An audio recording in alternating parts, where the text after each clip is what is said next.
I think this upcoming offseason, you're going to see more of Brad Holmes being aggressive.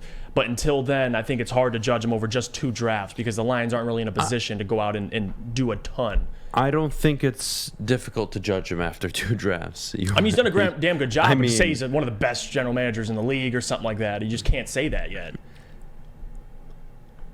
Are you about to say that? Look, let's just go back to year 1, okay? Drafts Penei Sewell, number 7 overall. Which fantastic pick. Follows up with 2 interior linemen, Levi Onwuzurike and Ali McNeil, one in the second, one in the third round. Iffy has been a corner that looks promising but has never been able to see the field much. Amon-Ra St. Brown is arguably a top 10 wide receiver in the NFL right now. Yeah, steal the draft. Absolutely the steal of that draft. And you look at the wide receivers taken in that draft, if you were to redraft, he's easily the second or third, probably third. I still think a lot of people would take Jalen Waddle. That's fine, we'll take St. Brown. But the reality is Chase, Waddle, and then it's St. Brown, no doubts. Not Devontae Smith, not anybody else in that class, in my opinion. Hell of a pick. 4th round pick, who already has over almost 1,100 yards in his short career. Right. And from that draft class, everybody except Iffy and Jamar Jefferson saw more than 16 games on the field so far. Then you go to this year's class, right? Aiden Hutchinson has so far played 2 games. Kirby Joseph has been involved in both games. Malcolm Rodriguez now is starting linebacker for your football team. Chase Lucas has been in moments. Those are 4 players that are giving you production on the field. Right. And I didn't even mention your 2nd round pick in Josh Pascal. And wait, oh God, did I forget? Let me make a phone call. Hey, did the Lions trade up in the 1st round and get a wide receiver at number 12? Yeah, they did. Yeah, they did. There was still a wide receiver there. Yep. Who you would have the expectations of him being better than Amon-Ra St. Brown, given how explosive he was in college, coming out of Bama, being selected number 12 overall in the NFL draft. Right. You still have 2 players who have not seen the field that have very high upside. Josh Pascal led the SEC in defensive pass rush. Tackles for loss, he was a monster. Quarterback pressures, tackles for loss. The guy was an absolute unit at Kentucky. Jameson Williams, do I really need to go over the player he is? That's just in 2 drafts, Jeff. No, I get it. That's just 2 drafts. And when we talk about just any organization, and if you want to use the Rams as an example, be my guest. Any organization, you show me a 2-year window with that kind of talent, and I'll show you a successful franchise, a successful football team. The Rams have done it. Mm-hmm. The Patriots at times have done it. Yeah. The Steelers, the Ravens, the Chiefs. You just go around the league. Go look at all the good teams. The Bills are starting to do it. The Bills have been doing it. Yeah. You are stacking draft classes, and I'm not talking just about the star players, but players that will play a role on your football team. Kirby Joseph, I think, plays a role on this team. Chase Lucas, given the secondary's health, he may force his way into that rotation. Mm-hmm. Derek Barnes is rotating. Ali McNeil, we think highly of. Penei Sewell, starting, we think he's all pro talent. Absolutely. Jameson Williams, I like to think he's going to have impact on this football team. Aiden Hutchinson, already 3 career sacks in 2 games. Do you think being because listen, I'm no question, we agree mutually. He's the best general manager we've seen in Detroit for the Lions. Do you think that's such a low bar that it's hard to evaluate guys? Like it's our first time seeing a respectable, a proactive, a guy who's innovative in Brad Holmes, a guy who can spot talent in the draft.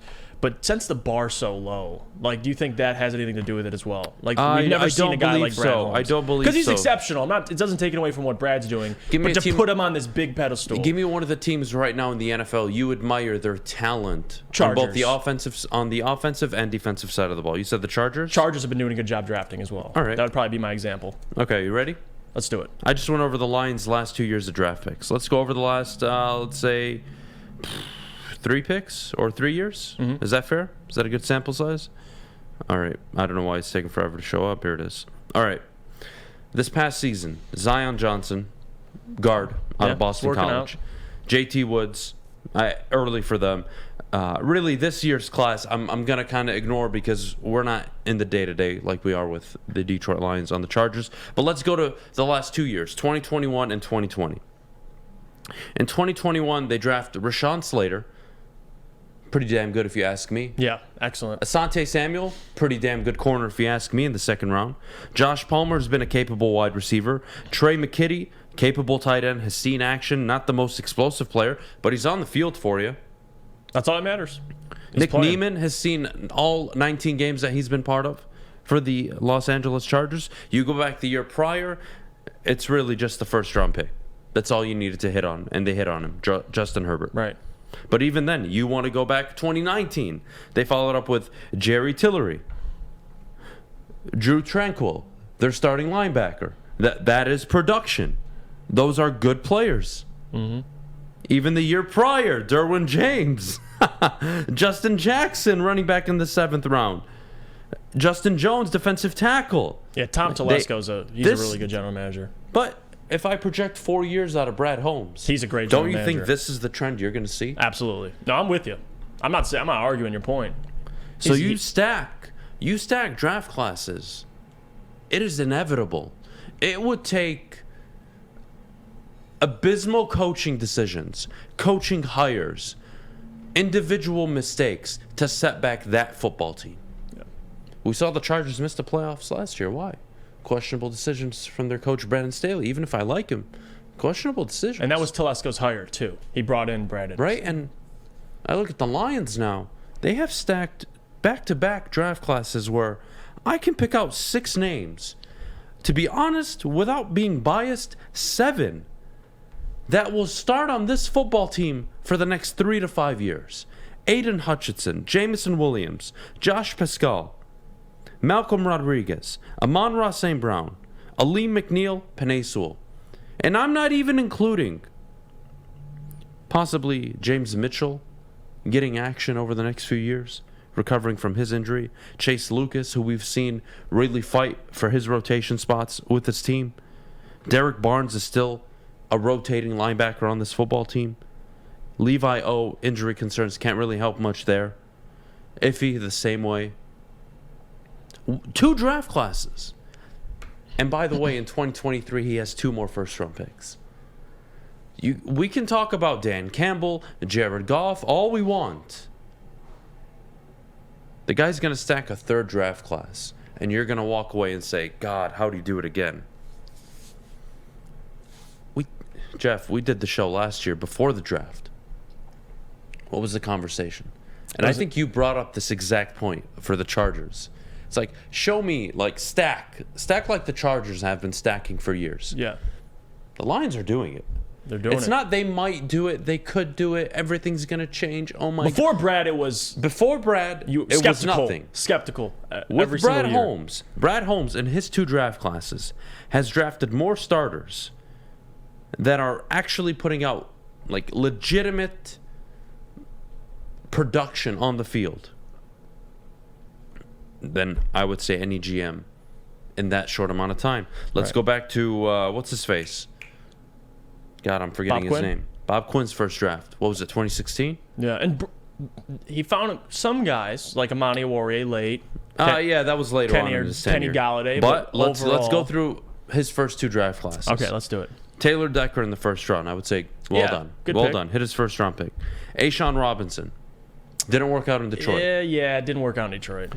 Graham Gaslow. No. Miles Killebrew. He didn't really work out. Nobody outside of Taylor Decker worked out for the Lions in the 2016 class. 2017, Jared Davis. Ass Tabor. Nope. Kenny Galladay. Nope. Jamal Agnew? What? Jalen Reeves-Maben? Your first 2 draft classes to set the tone for your franchises. Your franchise, that's what you got. Yeah. That's the difference. He's going to come out and stack a draft class on another one and another one. And somewhere between this draft class upcoming and the next 2 or 3, you will likely see him make the decision on a quarterback. And if they are able somehow, some way to land their version of a Justin Herbert, a Josh Allen, a Patrick Mahomes, you are talking a decade of dominance for this football team. Because the talent's going to be there. I don't see anybody questioning the talent Brad Holmes is going to put together. I don't. This guy has stacked already 2 draft classes that have me immensely confident in him. And yes, can I change coaching? Yeah, I can. Can I change the quarterback? Yeah, I can. As a GM, I have that power. I have that ability. And who better to make those decisions than the guy who so far in 2 draft classes has brought you 7 starters, and if a few of them get healthy, it might be 9 or 10. And no, not just because how awful this football team was, but because these guys are much better than what you have on the field. They are actually better. They're good. They're quality players. You expect Kirby Joseph to give you good snaps. You expect, hell, even Derek Barnes in rotation to give you some good snaps. They're on the field. The guys he's drafting are on the field, and they're making plays. The fact that 4 out of the, 15, 16 picks he's had are already like cornerstones. Oh my God, corner franchise pieces. Right. Amon-Ra, Penei Sewell, Aiden Hutchinson. And if you want to throw Malcolm in there, I think it's still too early. But the reality is you have a starting linebacker. And you didn't have another one outside of Anzalone going into the year.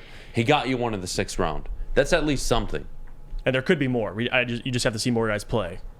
Kirby Joseph, you don't know about. Josh Pascal, you don't really know about. Jameson, you don't know about yet. And what has Brad Holmes' tendency always been? I'm doubling down on what I need. Yep. Need interior help. Levi did it back McNeil, to back right away. This year, I need edge rushers. If I don't get a pass rush, Jeff Okudah will never develop. Amani Owarie will never develop. My secondary will look like garbage.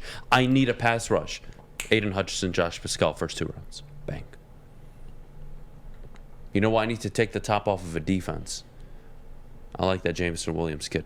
Bring him into Detroit. Pair him with Amon-Ra St. Brown. DeAndre Swift in the backfield. Like the talent you are acquiring in Detroit. Please hear me. The talent you are acquiring in Detroit. 12, 16, 18 months from now, we may be talking about one of the most talented Detroit Lions rosters this franchise has ever fielded.